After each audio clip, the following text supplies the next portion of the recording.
الحمد لله نحمده ونستعينه ونستغفره ونؤمن به ونتوكل عليه ونعوذ بالله من شرور أنفسنا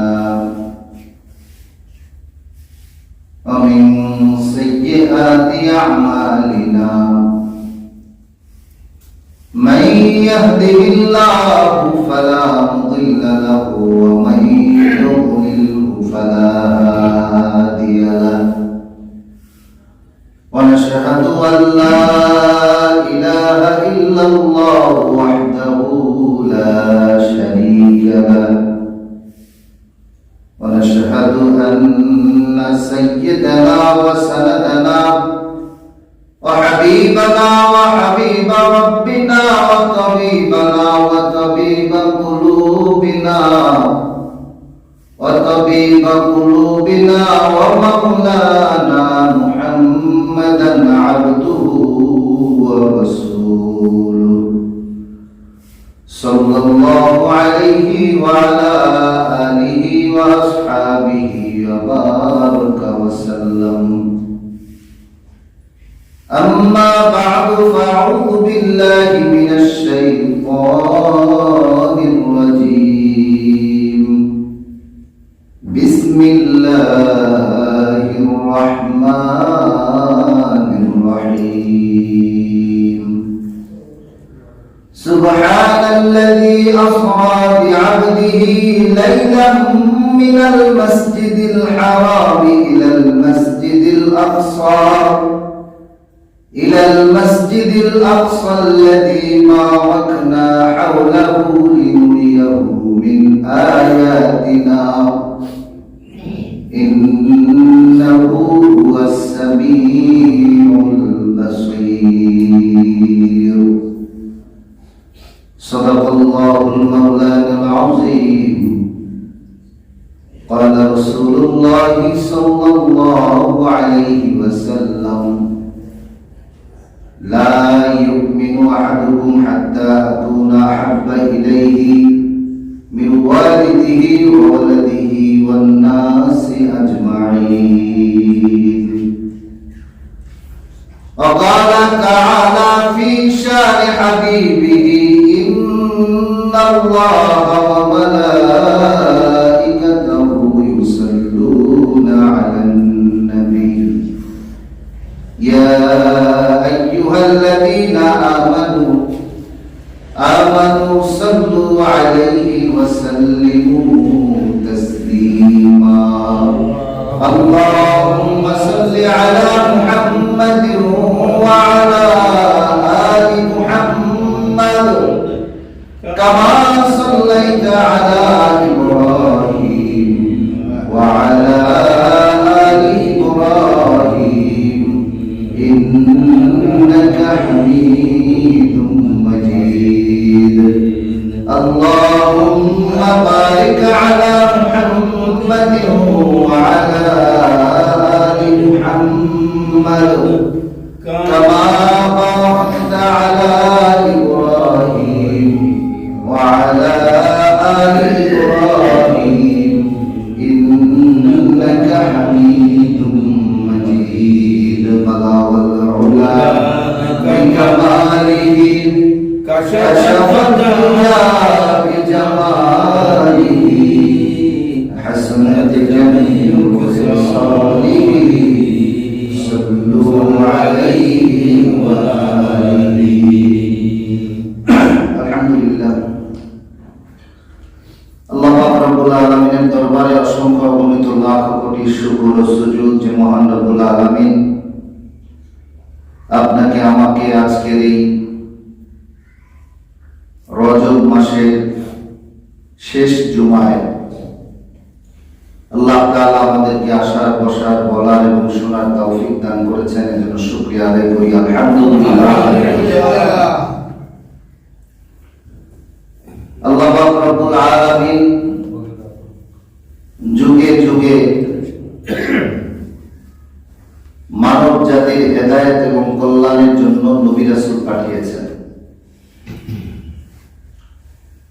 আল্লাহ পাক রব্বুল আলামিন প্রত্যেকটি নবী রাসূলকে অনেক কিছুই দান করেছেন। বিশেষ করে তিনটা জিনিস আল্লাহ সব নবীকে দান করছেন। সুবহানাল্লাহ। প্রত্যেকটা নবীকে আল্লাহ তাআলা তিনটা জিনিস দান করেছেন। এর এক নম্বর হচ্ছে আল্লাহ পাক সমস্ত নবীদেরকে ওহী দান করছেন, ওহী নাযিল করছেন। কারণ ওহী ছাড়া তো নবী হয় না। নবী এবং সাধারণ মানুষের মধ্যে অনেক পার্থক্য, তার মধ্যে অন্যতম পার্থক্য হচ্ছে ওহী। দ্বিতীয় নম্বর, আল্লাহ পাক রব্বুল আলামিন সমস্ত নবী রাসূলদেরকে মুআজিজা দান করছেন। মুআজিজা এর অনেকগুলো অর্থ। একটা অর্থ হচ্ছে এক কথায় অলৌকিকত্ব, আর একটা ভালো অর্থ হচ্ছে সকল শক্তির উপরে, সকল প্রভাবের উপরে, সকল শক্তির উপরে বড় শক্তি দান করা। এটার নাম হচ্ছে মুআজিজা। যেমন হযরত দাউদ আলাইহিস সালাতু ওয়াস সালামকে আল্লাহ পাক মুআজিজা দান করেছেন। কি মুআজিজা দান করছেন? যেই যুগে, যেই জামানায় যে জিনিসের বড়ত্ব বা যে জিনিসের প্রচলন সবচেয়ে বেশি হয়, সেই জামানায় সেই যুগে যে নবী থাকে, আল্লাহ তাআলা তাকে সেই তার থেকেও বড় পাওয়ারফুল মুআজিজা দান করেন। সুবহানাল্লাহ। হযরত দাউদ আলাইহিস সালাতু ওয়াস সালাম, হযরত দাউদ আলাইহিস সালাতু ওয়াস সালাম ছিলেন একজন অস্ত্র তৈরি করনেওয়ালা, ভালো একজন অস্ত্র তৈরি করনেওয়ালা। দুনিয়াতে তরবারি, ঢাল এগুলো বানাতে হলে আগুনের মধ্যে, কয়লার মধ্যে দিয়া তাকে গলাইয়া নরম কইরা, এরপরে পিটাইয়া পিটাইয়া সুন্দর করে চাকু বানায়, দাও বানায়, খন্তা, কুড়াল সবকিছু বানায়। তরবারি বানাতে হলো একই কাজ করা লাগে।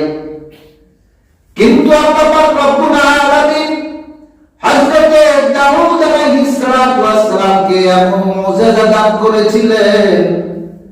দাউদ আলাইহিস সালাতু ওয়াস সালাম লোহা জাতীয় কোন জিনিস হাতে নিলে, লোহা জাতীয় কোন জিনিস হাতে নিলে গইলা যাইতো, পানি হয়ে যাইতো। মুআজিজা। হযরত সুলাইমান আলাইহিস সালাতু ওয়াস সালাম কে আল্লাহ পাক রব্বুল আলামিন তখতে সুলাইমানের মতো মুআজিজা দান করেছিলেন। তক্তার উপরে থাকতেন, দাঁড়াইতেন, কোনো ইঞ্জিন নাই, কোনো পাখা নাই, কিচ্ছু নাই। তক্তার উপরে সারা পৃথিবী ভ্রমণ করার মতো মুআজিজা আল্লাহ পাক সুলাইমান আলাইহিস সালাতু ওয়াস সালামকে দান করেছেন। সুবহানাল্লাহ। সুবহানাল্লাহ। হযরত ঈসা আলাইহিস সালাতু ওয়াস সালামের জামানায় চিকিৎসা শাস্ত্রের খুব প্রচলন ছিল। এজন্য আল্লাহ পাক রব্বুল আলামিন ঈসা আলাইহিস সালাতু ওয়াস সালামকে এমন মুআজিজা দিলেন, অন্ধর চোখে হাত বুলায় দিতেন, অন্ধ চক্ষু ফিরে পেত। অন্ধ, জন্ম অন্ধ, চোখে হাত বুলাই দিয়েছেন তো অন্ধ ভালো হয়ে গেছে। সুবহানাল্লাহ। মুআজিজা। মুসা আলাইহিস সালাতু ওয়াস সালামের জামানায় জাদুর প্রভাব বেশি ছিল। জাদুর প্রভাব বেশি থাকার কারণে আল্লাহ পাক রব্বুল আলামিন মুসা আলাইহিস সালাতু ওয়াস সালামকে এমন মুআজিজা দান করেছেন। আল্লাহ পাক জিজ্ঞেস করেন, কোরআনে বলেন, তিলকা ইয়ামিনিকা ইয়া মুসা, মুসা তোমার হাতে কি? মুসার হাতে কি এটা আল্লাহ জানেন না? জানেন কি না? তারপরে প্রশ্ন করছেন, হে মুসা তোমার হাতে কি? তা মুসা আলাইহিস সালাম তো বলবে যে আমার হাতে লাঠি, হ্যাঁ, কিন্তু আমার হাতে লাঠি এই কথাটা বললে পরে কথা শেষ হয়ে যায়। মুসা আলাইহিস সালাম কয়, আল্লাহ, এটা দিয়ে আমি গাছের পাতা পারি, এটা দিয়ে আমি বকরি চড়াই, এটা দিয়ে বকরি গুলাকে হিংস্র জন্তুর হাত থেকে হেফাজত করি, এটা দিয়ে আমি ভর দেই, হেলান দেই, আমার দাঁড়াতে কষ্ট হলে এটার সাথে আমি ভর দেই, মানে কথা বাড়াই, কথা বাড়াই। কারণ কি, আশিক মুসা আলাইহিস সালাতু ওয়াস সালাম ছিল আল্লাহর আশিক। এজন্য আল্লাহ কয়, আল্লাহ প্রশ্ন করে একটা, মুসা উত্তর দেয় অনেকগুলা। আল্লাহর সাথে কথা বলে, কথা বাড়ায়, বাড়ায় কথা বাড়ায়। কারণ মুসা আলাইহিস সালাম আল্লাহর আশিক, ইব্রাহিম আলাইহিস সালাতু ওয়াস সালাম আল্লাহর আশিক। কথা খেয়াল করেন, অন্যান্য নবীরা আল্লাহর আশিক। মুসা আলাইহিস সালাতু ওয়াস সালাম তুর পাহাড়ের উপর আল্লাহর সাথে কথা কয়। আল্লাহ পাক রব্বুল আলামিন মুসা আলাইহিস সালাতু ওয়াস সালামকে মুজিজা দান করছেন, লাঠি। কয় মুসা লাঠিটা ছেড়ে দাও, ছেড়ে দিছে, লাঠি সাপ হয়ে গেছে, বড় অজগর, ভয় পাইতেছে। আল্লাহ পাক রব্বুল আলামিন বলে, মুসা ভয় পেও না, ভয় পাওয়ার কোনো কারণ নাই। মুসা আলাইহিস সালাম চিন্তা করেন, আল্লাহ যেহেতু বলছে ভয় পাওয়ার কোনো কারণ নাই, আমি ভয় পাই না। আল্লাহ আমার বড় লাঠি, ওই সাপ ধরছে, আমার লাঠি হয়ে গেছে। এই মুজিজা দান করেছেন আল্লাহ পাক রব্বুল আলামিন। বিভিন্ন নবীকে বিভিন্ন মুজিজা দান করছেন। মুসা আলাইহিস সালাতু ওয়াস সালাম দুনিয়ার থেকে বিদায় নিয়ে চলে গেছেন, তার মুজিজাও চলে গেছে। এখন কেউ লাঠি ছেড়ে দিলে সাপ হয় না। ঈসা আলাইহিস সালাতু ওয়াস সালাম চলে গেছে, তার মুজিজা কবরে চলে গেছে, নাই। সুলাইমান আলাইহিস সালাতু ওয়াস সালাম তখতের উপরে বিচরণ করতেন, তিনিও চলে গেছেন, তার মুজিজাও চলে গেছে, আছে নাই। দাউদ আলাইহিস সালাতু ওয়াস সালাম লোহার ধরনে পানি হয়ে যেত, তিনিও চলে গেছেন, তার মুজিজা চলে গেছে।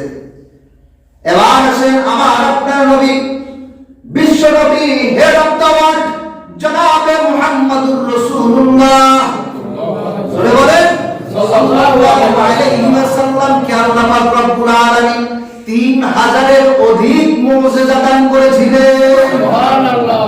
এই 3000 এর অধিক মুজিজার মধ্যে সবচাইতে অন্যতম, বৃহত্তম, সবচাইতে দামি একটা মুজিজার নাম হলো আল্লাহর কোরআন। সুবহানাল্লাহ। আরবের মধ্যে সাহিত্যের প্রচলন ছিল, বিভিন্ন কবিতা লেখা খানায় কাবার সাথে টাঙাই দিত, আর চ্যালেঞ্জ করতো, এর থেকে ভালো কেউ পারলে দাও। আল্লাহ পাক রব্বুল আলামিন কত সুন্দর করে সকল সাহিত্যকে হার মানায় দিয়া কোরআনুল কারীমকে আল্লাহ পাক এমন সাহিত্য, এমন সাহিত্যের ভান্ডার, এত সুন্দর সাহিত্য দিয়ে সাজাইছেন, কত সুন্দর। আল্লাহু আকবার। সূরা কাউসার সবথেকে ছোট একটা সূরা, কত সুন্দর সাহিত্য দিয়েছে। ইন্না আ'তাইনাকাল কাউসার ফাসাল্লি লিরাব্বিকা ওয়ানহার ইন্না শানিয়াকা হুয়াল আবতার। এটা লিখে টানাই দিয়েছে। এইটা পারলে কেউ দেখা এর থেকে ভালো কোন পংক্তি মিলাইতে পারো কিনা, চেষ্টা করে সকল সাহিত্যিকরা ফেল, এবং তারা স্বীকার করতে বাধ্য হয়েছে যে এই কথা কোনো মানুষের কথা হতে পারে না, এই কথা আমার আল্লাহর কথা। আল্লাহ ছাড়া, প্রভু ছাড়া এত সুন্দর কথা হইতে পারে না। তো মূল বলার বিষয় হচ্ছে, সমস্ত নবীরা তাদের মুজিজা নিয়ে চলে গেছে, কিন্তু আল্লাহর রাসূল আমাদের প্যারা হাবিব, তার যে মুজিজা, এইটা নিয়ে তিনি কবরে যান নাই। কিয়ামত পর্যন্ত তার মুজিজা এই দুনিয়ার জমিনের মধ্যে বলবৎ এবং সচল থাকবে। কারণ আল্লাহ বলেন নাহনু নাযালনা যিকরা ওয়া ইন্না লাহু লাহাফিজুন। এই কোরআন আমি নাযিল করেছি আর এই কোরআনের হেফাজতকারী আমি আল্লাহ। কোরআন হেফাজত করবেন কে? আল্লাহ। কে বলছেন? আল্লাহ। আল্লাহ নিজেই কয় কোরআন হেফাজত করব আমি আল্লাহ। কিয়ামত পর্যন্ত কোরআন নামক মুজিজা, আল্লাহ হাবিবের কোরআন নামক মুজিজা কিয়ামত পর্যন্ত জমিনের উপরে সচল এবং বলবৎ থাকবে,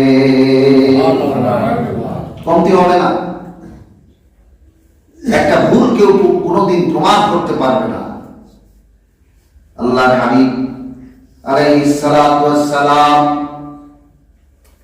পৃথিবীর মধ্যে যত নবী রাসূল এসেছেন, অন্যান্য নবী রাসূলরা আল্লাহর আশিক, আর আল্লাহ পাক রব্বুল আলামিন প্যারা হাবিবের আশিক। সুবহানাল্লাহ। পৃথিবীর মধ্যে কোন নবীকে, কোন রাসূলকে আল্লাহ পাক ডেকে তার কাছে নেন নাই। একমাত্র শুধুমাত্র কেবলমাত্র আমার আপনার নবীকে, আমাদের রাসূলকে আল্লাহ পাক রব্বুল আলামিন ইনভাইট করে, আল্লাহ পাক রব্বুল আলামিন তার কাছে নিয়ে তারপরে কথা বলছেন। চিল্লায়ে বলেন সুবহানাল্লাহ। আল্লাহ পাক রব্বুল আলামিন নিছেন।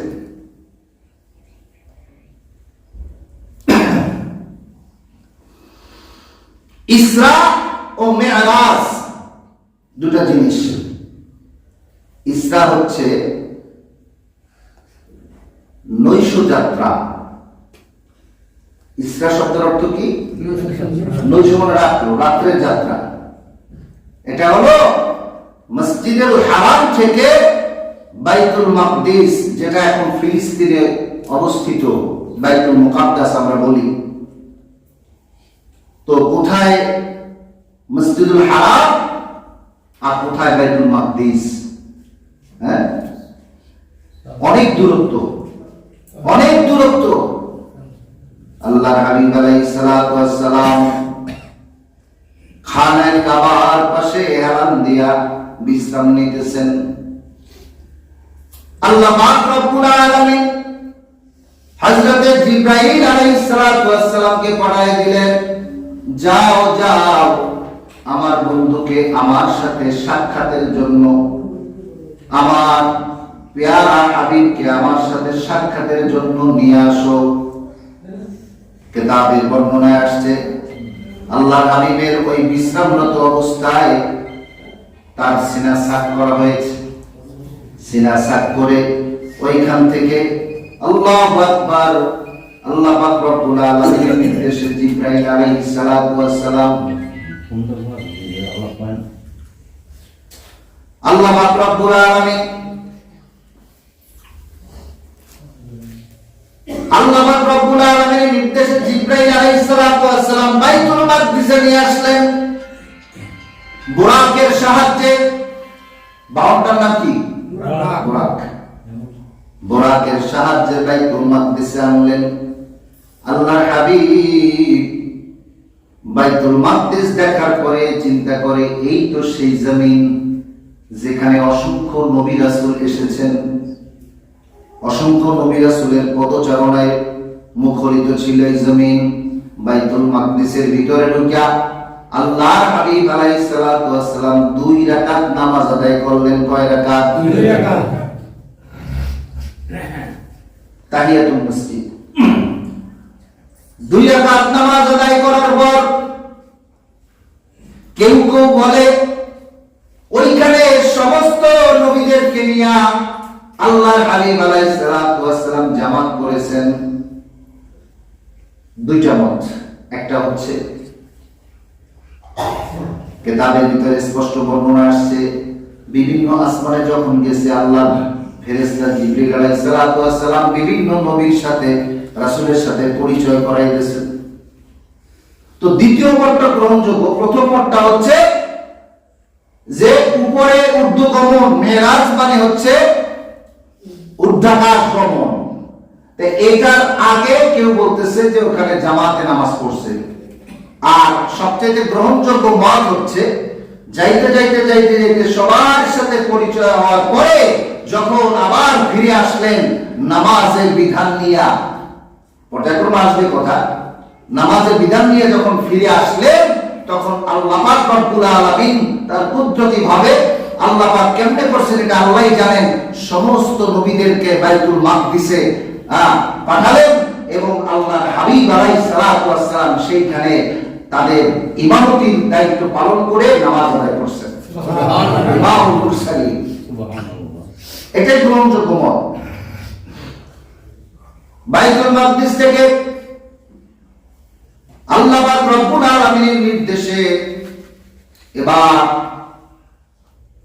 জিবরাইল আলাইহিস সালাতু ওয়াস সালাম আল্লাহর হাবিব আলাইহিস সালাতু ওয়াস সালামকে নিয়ে রওনা করলেন কোথায়? এটার নাম কি? মেরাজ। ঊর্ধ্বাকাশ গমন, ভ্রমণ, গমন একই কথা। মেরাজের উদ্দেশ্যে নিয়ে গেলেন। জিবরাইল আলাইহিস সালাতু ওয়াস সালাম রাসূলের সঙ্গী প্রথম আসমানে যখন পৌঁছলেন, দরজা খুলে দাও, ফেরেশতারা ইস্তেকবাল জানালেন, দরজা খুললেন। প্রথম আসমান দেখতেছেন সবুজ রঙের জবরজট পাথরের দ্বারা তৈরি, সুবহানাল্লাহ, সবুজ রঙের জবরজট পাথর দ্বারা তৈরি প্রথম আসমান। কতটুকু? 500 বছরের রাস্তা। কতটুকু? 500 বছরের রাস্তা। প্রথম আসমানের নাম হলো রফিক। মুকাশাফাতুল কুলুব গ্রন্থের মধ্যে বর্ণনা এসেছে, ইমাম গাজ্জালী রাহমাতুল্লাহ আলাইহি লেখেন প্রথম আসমানের নাম হলো রফিক। এই রফিক সবুজ রঙের জবরজট পাথর দ্বারা গঠিত। দ্বিতীয় আসমানে গেলেন, আবারও দরজা খুলে দিলেন, ইস্তেকবাল হলো। দ্বিতীয় আসমানের নাম হচ্ছে আরফালুন। সাদা রূপার পাথরের দ্বারা দ্বিতীয় আসমান গঠিত, জয়গণ সুবহানাল্লাহ। আবার ঢাকা 500 বছর, প্রত্যেকটা আসমানের পরে ঢাকাও আছে কি 500 বছর। তাই এক একটা আসমান এক একটার থেকে বড়, প্রথমটার থেকে দ্বিতীয়টা আরো বড়, তারপরে দ্বিতীয়টার থেকে তৃতীয়টা আরো বড়। কেমন বড়? উদাহরণস্বরূপ মরু সাহারার মধ্যে একটা আংটি যদি ফেলায় দেওয়া হয়, মরু সাহারা চিনেন, যেখানে বালির মাঠ আর মাঠ, বালির সমুদ্র যাকে বলা হয়, এই মরু সাহারার মধ্যে একটা আংটি ফেলায় রাখলে যেমন দেখা যায় দূর থেকে, আল্লাহু আকবার, একটা আসমান থেকে যে ছোট আসমানটা, ওইটা ওই আসমান তুলনায় আংটির মতো। দ্বিতীয় আসমান হলো আরফালুন, সাদা রূপার পাথরের তৈরি। তৃতীয় আসমান হলো ফাইদুম। এই ফাইদুম হচ্ছে লাল রঙের ইয়াকুত পাথরের দ্বারা গঠিত, জয়গণ সুবহানাল্লাহ। এই কথাগুলো শোনার সময় কি বলবেন? সুবহানাল্লাহ। চতুর্থ আসমানের নাম হলো মাউন, সাদা রূপার পাথরের দ্বারা তৈরি। পঞ্চম আসমানের নাম হলো রেবকা, লাল রঙের স্বর্ণের পাথরের দ্বারা তৈরি। চিৎকার করে বলুন সুবহানাল্লাহ। আবার 500 বছর ফাঁকা জায়গা, আবার 500 বছর ফাঁকা জায়গার পরে ষষ্ঠ আসমানের নাম হচ্ছে দেখনা, হলুদ রঙের ইয়াকুত পাথরের দ্বারা তৈরি। সপ্তম আসমানের নাম হচ্ছে আরবা, যেটা নূর জাতীয় পদার্থ দ্বারা তৈরি। প্রথম আসমানে যখন আল্লাহর হাবিব পৌঁছলেন, সাক্ষাৎ হলো হযরতে আদম আলাইহিস সালাতু ওয়াস সালামের সাথে প্রথম আসমানে। আবার পরে প্রথম আসমানে যখন পৌঁছলেন, সাক্ষাৎ হয়ে গেল আমাদের আদি পিতা আদম আলাইহিস সালাতু ওয়াস সালামের সাথে সাক্ষাৎ হয়েছে। দ্বিতীয় আসমানে যখন গেছেন, পরিচয় করাইতেছেন কে? জিবরাইল আলাইহিস সালাতু ওয়াস সালাম। দ্বিতীয় আসমানে গিয়ে দেখেন হযরতে ঈসা আলাইহিস সালাতু ওয়াস সালাম আছেন, আর হযরতে ইয়াহইয়া আলাইহিস সালাতু ওয়াস সালাম, তাদের সাথে পরিচয় হলো। এরপরে তৃতীয় আসমানে গিয়া দুনিয়ার মধ্যে সবচাইতে সুন্দর ব্যক্তি হচ্ছে আমার রাসূল, আর দ্বিতীয় নম্বরে আল্লাহু আকবার তাম পৃথিবীর মধ্যে সবচেয়ে সুন্দর পুরুষ যিনি ছিল তিনি হলো হযরতে ইউসুফ আলাইহিস সালাতু ওয়াস সালাম। ইউসুফ আলাইহিস সালাতু ওয়াস সালামের সাথে তৃতীয় আসমানে দেখা, পরিচয়, সাক্ষাৎ সব কিছুর পরে চতুর্থ আসমানে হযরতে ইদ্রিস আলাইহিস সালাতু ওয়াস সালামের সাথে সাক্ষাৎ হলো, পঞ্চম আসমানে হযরতে হারুন আলাইহিস সালাতু ওয়াস সালামের সাথে, ষষ্ঠ আসমানে হযরতে মূসা আলাইহিস সালাতু ওয়াস সালামের সাথে সাক্ষাৎ হলো, সপ্তম আসমানে হযরতে ইব্রাহিম আলাইহিস সালাতু ওয়াস সালামের সাথে সাক্ষাৎ। ইব্রাহিম আলাইহিস সালাতু ওয়াস সালামের সাথে সপ্তম আসমানে সাক্ষাৎ হলো। ইব্রাহিম আলাইহিস সালাতু ওয়াস সালাম কয়, আমাদের জাতির পিতাকে ইব্রাহিম আলাইহিস সালাতু ওয়াস সালাম, তোমার উম্মতদেরকে আমার সালাম দিও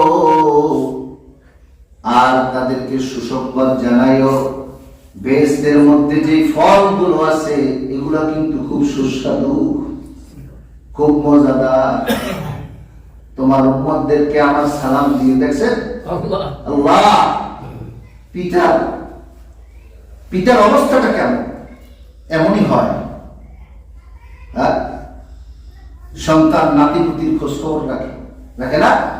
আল্লাহু আকবার। সপ্তম আসমানের পর সিদরাতুল মুনতাহা।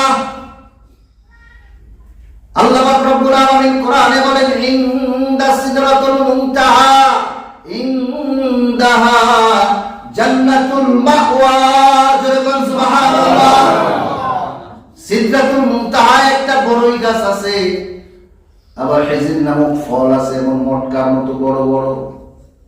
এই সিদরাতুল মুনতাহায় যাওয়ার পর আল্লাহু আকবার, জিবরাইল আলাইহিস সালাতু ওয়াস সালামের আসল যে রূপ, এতদিন তো মানুষের সূরাতে, বিভিন্ন মানুষের সূরাতে, বন্ধুর সূরাতে আসছে, এবার জিবরাইল আলাইহিস সালাতু ওয়াস সালামের আসল রূপটা আল্লাহ পাক রব্বুল আলামিন আল্লাহর হাবিবকে দেখাইলেন। সুবহানাল্লাহ। জিবরাইল আলাইহিস সালাতু ওয়াস সালামের 600 পাখনা, ডানা কয়টা? 600। কত? 600। 600 ডানা। একটা ডানা কতটা আরে? আপনার নজর যতদূর যায়, আপনার নজর যতদূর যাবে তার থেকেও বড় আরে হচ্ছে একটা ডানা। সুবহানাল্লাহ। জিবরাইল আলাইহিস সালাতু ওয়াস সালামের আসল রূপটা আল্লাহ পাক রব্বুল আলামিন তাকে দেখাইছেন। সমস্ত নবী রাসূলদের সাথে সাক্ষাৎ হয়েছে। আসলে বলতে তৃতীয় নম্বরে আল্লাহর হাবিব আলাইহিস সালাতু ওয়াস সালামকে হাউজে কাউসার ভিজিট করানো হয়েছে। হাউজে কাউসার সুস্বাদু, সুপ্রিয়, এত সুন্দর পানি। হাদিসের মধ্যে আল্লাহ রাসূল বলেন, হাউজে কাউসারের পানি যদি এক ঢোক কেউ পান করে জান্নাতে যাওয়ার আগ পর্যন্ত তার তৃষ্ণা লাগবে না। সুবহানাল্লাহ। অন্য রাওয়াতে আসছে, হাউজে কাউসারের পানি যদি এক ঢোক কেউ পান করে জান্নাতে যাওয়ার পরে 40,000 বছরের মধ্যে তার পানি পিপাসা লাগবে না। আল্লাহ আপনি আমাদের হাউজে কাউসারের পানি নসিব করেন। আমিন। হাউজে কাউসার দেখাইলেন, আল্লাহর হাবিবকে দেখাইতেছেন, এই যে হাউজে কাউসার, এই কাউসার আপনাকে দান করা হবে, আপনি আপনার উম্মতদেরকে এখান থেকে পানি খাওয়াতে পারবেন। হাউজে কাউসার দান করা হয়েছে। এরপরে জান্নাতের বিভিন্ন অংশ দেখানো হয়েছে। এরপরে একটা জায়গায় যাওয়ার পরে দেখতেছেন, এই লোকটার নাম কি, এই ফেরেশতার নাম কি? এই ফেরেশতার নাম হলো মালিক ফেরেশতা, জাহান্নামের পাহারাদার, দারওয়ান। জাহান্নাম ওই জেল সুপার থাকে না, হ্যাঁ, দুনিয়াতে যেমন জেল সুপার থাকে, জাহান্নামের ওই ফেরেশতাটা দারোগার নাম হচ্ছে মালিক। তার সাথে পরিচয় হলো, তাকে যখন দেখছে তার মুখটা বেজার। জাহান্নাম দেখে বলে আল্লাহু আকবার। জাহান্নামের বিভিন্ন নিদর্শন আল্লাহর হাবিবকে দেখানো হলো। মালিক ফেরেশতার সাথেও দেখা হয়ে গেছে। আল্লাহর হাবিব মিরাজ থেকে আসার পরে বললেন, কয়েকটা জিনিস তিনি ওখানে দেখতেছিলেন। জাহান্নামের নিদর্শন দেখতে গিয়ে দেখে কত মানুষ যাদের হাতের নখগুলি তামার, হাতের নখ কি তামার নখ, তামার নখ দিয়া মুখের মধ্যে আর বুকের মধ্যে বারবার আশ্রয় আচর দেয়, আফসুসে বারবার আশ্রয় আর বুকের মধ্যে আশ্রয় কেটে যায়। যতবার কাটে রক্ত গল গল করে বের হয়, মানুষটা চিৎকার করে কান্না করে, আবার সব স্কিন গুলো সব চামড়া গুলো আবার ঠিক হয়ে যায়, আবার এরকম আশ্রয়। আল্লাহর হাবিব জিজ্ঞেস করলেন, জিবরাইল এর অবস্থা এরকম কেন? তো এই লোকটা হচ্ছে দুনিয়ার মধ্যে সীমাহীন গীবত করত, সম্মানী লোকের সম্মানহানি করত, পিছনে সমালোচনা করত, মানুষের মর্যাদা নিয়ে টানাটানি করত, মানুষের সম্মান ইজ্জতের উপরে আঘাত করে কথা বলতো। এই জন্য এই শাস্তি হইতেছে এই লোকের, এই শাস্তি এই জন্য।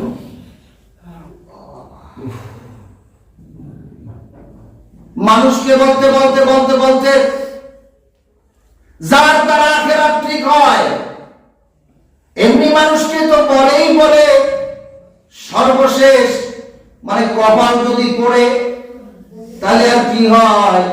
মানুষকে বলতে বলতে বলতে বলতে সর্বশেষ যে লোকটার পিছনে নামাজ পড়ে, যার দ্বারা আখিরাত সোজা হয়, ঠিক হয়, সেই ইমামের সমালোচনা বদনাম করে। যার দোকানে আছে না নাই? আছে না নাই? তুমি যদি শোভাকাঙ্ক্ষী হও, এতই ভালো জানো, ইমামকে বলো, সরাসরি বলবা, পিছনে কেন বলো? হ্যাঁ, পিছনে বললে কি হবে? আল্লাহ রাসূল বলেন তাদের আঙ্গুলগুলোতে নখ হবে তামার, এই তামার নখ দিয়ে মুখ এবং বুক আশ্রাইতে থাকবে আর চিৎকার করতে থাকবে, যন্ত্রণায় ছটফট ছটফট করতে থাকবে জাহান্নামের ভিতরে। এরপরে আল্লাহ রাসূল দেখলেন এটা খুব মারাত্মক। কত মানুষের জিহ্বাটাকে টান দিয়া আগুনের কেচি দিয়া কাটা হইতেছে। আল্লাহর হাবিব জিবরাইলকে জিজ্ঞেস করলেন, এই লোকের এই অবস্থা কেন? এই লোক মানুষকে নসিহত করত, মানুষকে ভালো ভালো কথা বলতো, উপদেশ দিত, কিন্তু নিজে আমল করত না। এই লোক হচ্ছে সেই লোক যে মানুষকে বলতো কিন্তু নিজে করত না। এই জন্য তার এই আযাব জিহ্বা আগুনের কাছে দিয়ে কাটা হবে। তৃতীয় নম্বর দেখতেছে রক্তের একটা সাগর। আল্লাহর হাবিব দেখতেছে রক্তের সাগর। এই রক্তের সাগরের মধ্যে হাবুডুবু খাইতেছিল। হাবুডুবু খাইয়া কোন রকমের উতরাই চড়াই উতরাই কইরা যে একটু রক্তের সাগরের কিনারায় আসতেছে, ফেরেশতারা বড় বড় পাথর ওই ব্যক্তির মাথার উপর ছুঁড়ে মারতেছে।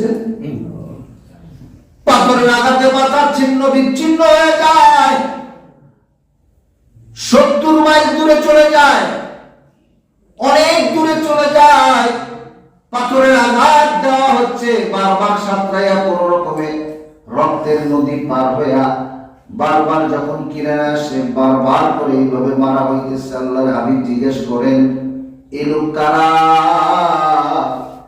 কই দুনিয়ার মধ্যে এই লোক হচ্ছে সুদখোর। যারা সুদখোর তাদের এইরকম বিচার হবে, এইরকম আযাব হবে, এইরকম আযাব এবং শাস্তি তাদের জন্য আল্লাহ রেখেছেন। জোরে বলেন নাউযুবিল্লাহ।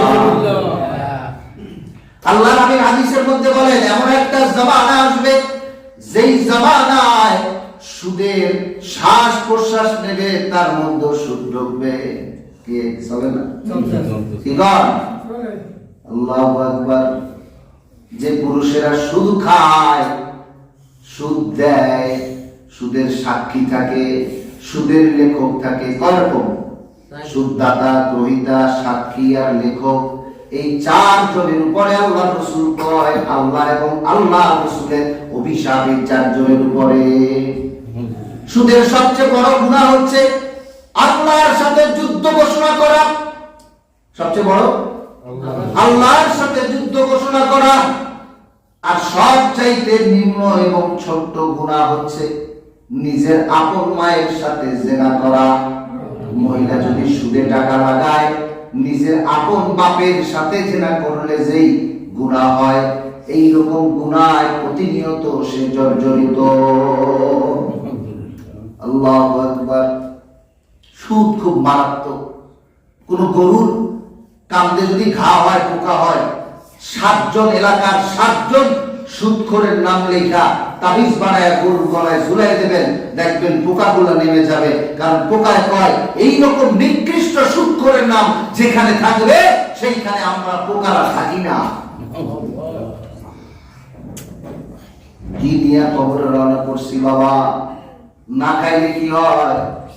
কয়জন বাংলাদেশের সবচাইতে কম বেতনের, কম হাদিয়ার, কম সম্মানের চাকরি, কম সম্মানের চাকরি করে ইমাম সাহেবরা।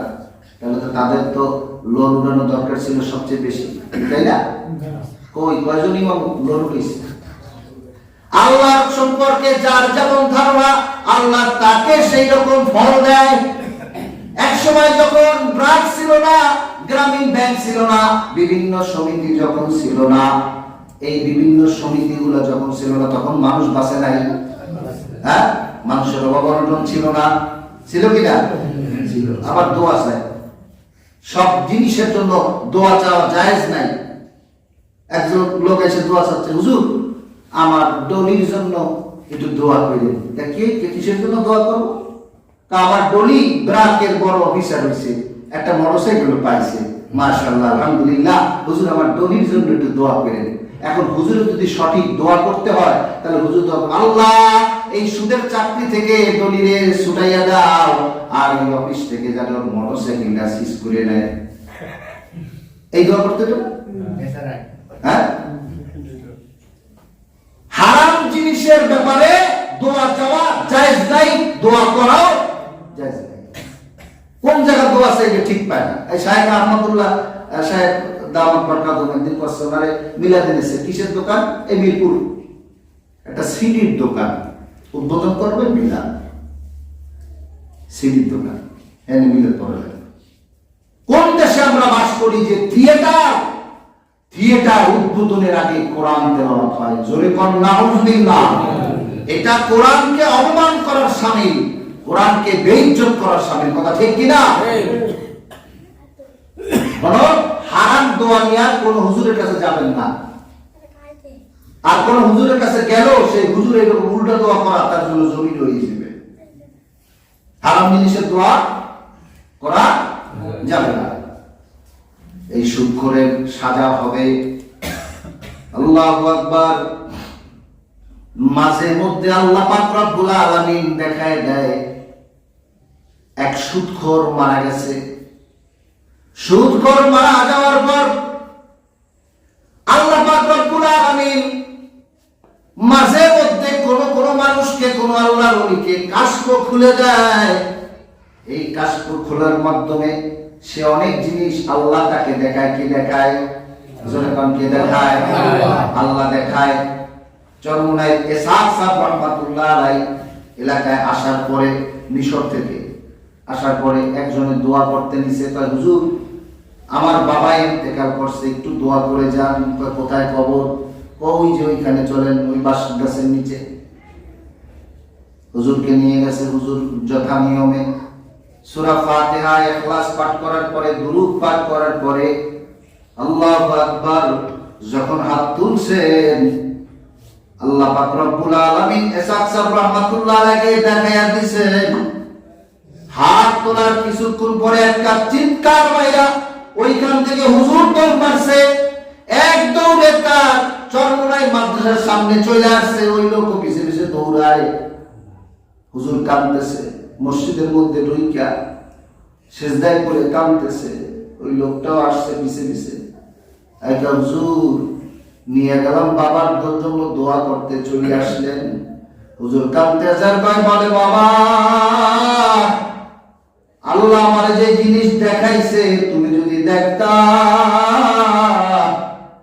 তুমি হার্ট ফেল করে যাইতা, তুমি ওখানে অজ্ঞান হয়ে পড়ে যাইতা। কি আল্লাহ দেখাইছে? আমি কবরের দিকে নজর করে দেখলাম আল্লাহ কেমন যেন কবরের মাটি সরাই দিছে, কবরের মাটি সরে গেছে। আমি দেখতেছি ওই লোকটার চেহারা আর মানুষের চেহারা নাই, ওই লোকটার চেহারা একটা শুয়োরের চেহারা হয়ে গেছে। আর ওর মুখের মধ্যে জাহান্নামের আগুনগুলা ফেরেশতাদের গাদায়া গায়া পড়তেছে, আর সমস্ত শরীরে আগুন দাউ দাউ করতেছে। আমি ওইটা দেখে সহ্য করতে পারি নাই, আমি দৌড় মেরে চলে আসছি যে হায় হায় খাইছে, কোন জায়গা দাঁড়াইলাম।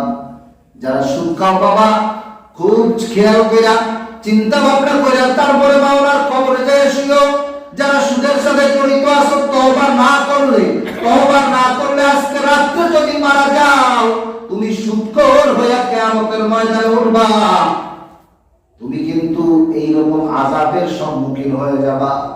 কবরের মধ্যে কি হবে একবার চিন্তা করে তারপরে মাওলার কবরে যায় শুইও। আল্লাহু আকবার। এরপরে আল্লাহ পাক রব্বুল আলামিন তার রাসূলকে দেখাইছেন সিদরাতুল মুনতাহার পরে বাইতুল মামুর। কোন জায়গা? বাইতুল মামুর। এই বাইতুল মামুর একটা মসজিদ, এই মসজিদটা ফেরেশতাদের মসজিদ, ওইটার সোজাই খানায়ে কাবা। কন্যা সুবহানাল্লাহ। এই বাইতুল মামুরের মধ্যে দৈনিক ৭০,০০০ ফেরেশতারা নামাজ পড়ে, তওয়াফ করে। সুবহানাল্লাহ। যারা একবার ঢুকছে, ঢুকে বের হইছে, ওরা আর কিয়ামত পর্যন্ত কোনোদিন চান্স পাবে না, কারণ এত পরিমাণ ফেরেশতা ৭০,০০০ আজকে করছে, আগামী কালকে অন্য নতুন ৭০,০০০, এইরকম করতে করতে চলতে থাকবে। কিন্তু একজন যে তাওয়াফ করছে, দ্বিতীয়বার আর তাওয়াফ করতে পারবে না। যাক, শর্টকাটে মেরাজ বিভিন্ন মতপার্থক্য আছে। কেউ বলে 12 রবিউল আউয়াল, কেউ বলে 8, বিভিন্ন প্রায় 9টা মত আসছে এই সবে মেরাজের ব্যাপারে। তবে আমাদের বাংলাদেশে বলে 27শে রজব। হ্যাঁ, এটা হলো প্রসিদ্ধ, আর কি ছড়াই গেছে 27শে রজব। তো মেরাজ থেকে আমরা কি শিখলাম? রাসূল কি আনলো আমাদেরকে? কি শিক্ষা? কি মেরাজের শিক্ষা? কি মেরাজের শিক্ষা? কি আল্লাহর হাবিব আলাইহিস সালাতু ওয়াস সালাম কি আনলেন? মেরাজের 1 নম্বর শিক্ষা হচ্ছে কঠিন সময়ে সান্ত্বনা প্রদান করা। কারণ মেরাজে আল্লাহ কখন নিছেন? তার কিছুদিন আগে তার বিবি মারা গেছে, যেই বছরে আল্লাহর হাবিবের চাচা মারা গেছে আবু তালেব, মাথার উপরে বড় ছায়া সরে গেছে। এরপরে তার মুহাব্বতের স্ত্রী খাদিজাতুল কুবরা রাদিয়াল্লাহু তাআলা আনহা ইন্তেকাল করছেন। ওই বছরে তার মনটা একেবারে অশান্ত, খুব ভাঙিয়া বিধ্বস্ত হয়ে গেছে। আবার গেছে তায়েফের ময়দানে, সেখানে খাইলেন মাই। এই মাইটের খাওয়ার পরে শোকে এবং কষ্টে যখন তিনি বিভোর ছিল, তখন আল্লাহ সান্ত্বনা দেওয়ার জন্য আল্লাহর হাবিবকে কয়, এবার আসেন, আপনি আমার কাছে আসেন, আপনার সাথে আমি কথা বলবো। সুবহানাল্লাহ। এজন্য মানুষ যখন বিপদে থাকে তাকে সান্ত্বনা দেওয়া একটা উত্তম কাজ। তাই মেরাজের 1 নম্বর শিক্ষা হলো আল্লাহু আকবার, কঠিন সময়ে সান্ত্বনা প্রদান করার জন্য আল্লাহ রাসূলকে দিয়েছেন। দ্বিতীয় নম্বর হলো আল্লাহর হাবিবকে 50 ওয়াক্ত নামাজ, কত ওয়াক্ত? 50 ওয়াক্ত নামাজ হাদিয়া দিয়েছেন। রাসূল নিয়ে আসতেছেন হযরত মুসা আলাইহিস সালাতু ওয়াস সালামের সাথে ষষ্ঠ আসমানে দেখা। মুসা আলাইহিস সালাম কয়, আল্লাহর সাথে আপনি কথা বললেন, সাক্ষাৎ করলেন, আল্লাহ কি বললেন, কি হাদিয়া নিয়ে আসলেন? কয় বেয়াই বাড়ি তো গেছিলেন, তো কি দিয়েছে আপনার বেয়াই বাড়ি? কয় কি ব্যবহার আচার দিল? আসলে জিজ্ঞায়। তো মুসা আলাইহিস সালাম কয়, আল্লাহ আপনাকে কি হাদিয়া দিল? আল্লাহ আমাকে 50 ওয়াক্ত নামাজ হাদিয়া দিয়েছে। মুসা আলাইহিস সালাম একটু পরামর্শ দিলেন যে এই 50 ওয়াক্ত আমার উম্মতরা এইরকম অল্প একটু দিয়েছিল, এই পালন করে নাই, এরা অনেক ফাজলামি করছে। অতএব আপনার উম্মতরা কি পারবে? আপনি আবার ট্রাই করেন, আল্লাহর কাছ থেকে আবার একটু কমাই নিয়ে আসলে মনে হয় ভালো হয়। এখন আপনার ব্যাপার। আল্লাহর হাবিব আবার গেলেন। এইভাবে করে আপনাদের সকলের জানা আছে আল্লাহ পাক রব্বুল আলামিন 5 ওয়াক্ত নামাজ সর্বশেষ দান করলেন এবং জানাই দিলেন, হে আল্লাহর হাবিব, আপনার কোন উম্মত যদি 5 ওয়াক্ত নামাজ দৈনিক আদায় করে ইহতিমাম এবং গুরুত্বের সাথে, আমি আল্লাহ 50 ওয়াক্তের সওয়াব দান করব। আল্লাহ বিভিন্ন বিধান জিবরাইলের মাধ্যমে দিয়েছেন, জিবরাইলের মাধ্যমে বিভিন্ন বিধান দান করছেন। কিন্তু নামাজটা কি সুন্দর স্পেশাল ভাবে নিজের কাছে নিয়া, একেবারে নিজের কাছে নিয়া, তারপরে নামাজটা কতটা গুরুত্বপূর্ণ, কতটা মানে কত কঠিন একটা আল্লাহর পক্ষ থেকে একটা বিধান, আল্লাহর একটা নির্দেশ, এই গুরুত্বপূর্ণ জিনিসটা গুরুত্বপূর্ণ জায়গায় নিয়ে আল্লাহর হাবিবকে আল্লাহ পাক রব্বুল আলামিন দান করেছেন 5 ওয়াক্ত নামাজ। 5 ওয়াক্ত নামাজ, আল্লাহু আকবার। আর রাসূল ইব্রাহিম আলাইহিস সালাতু ওয়াস সালাম আল্লাহ হাবিবকে সালাম দিয়ে বলছেন যে আপনার উম্মত থেকে আমার সালাম দিয়েন। হ্যাঁ, আর আল্লাহ পাক রব্বুল আলামিন সর্বোচ্চ সম্মানের আসনে আসীন করেছেন আমার আপনার রাসূলকে, আমার আপনার হাবিবকে। আলহামদুলিল্লাহ, আলহামদুলিল্লাহ, আলহামদুলিল্লাহ। আল্লাহ এই তিনটা শিক্ষা, যে কঠিন সময়ের সান্ত্বনা, আমরা মিরাজ থেকে শিক্ষা নেব যে কঠিন সময়ের সান্ত্বনা। দ্বিতীয় নম্বর 5 ওয়াক্ত সালাত নামাজ, আর তৃতীয় হচ্ছে রাসূলের সর্বোত্তম মর্যাদা দান করছেন, সর্বোত্তম মেহমানদারি করছেন আল্লাহ পাক রব্বুল আলামিন তার কাছে নিয়ে।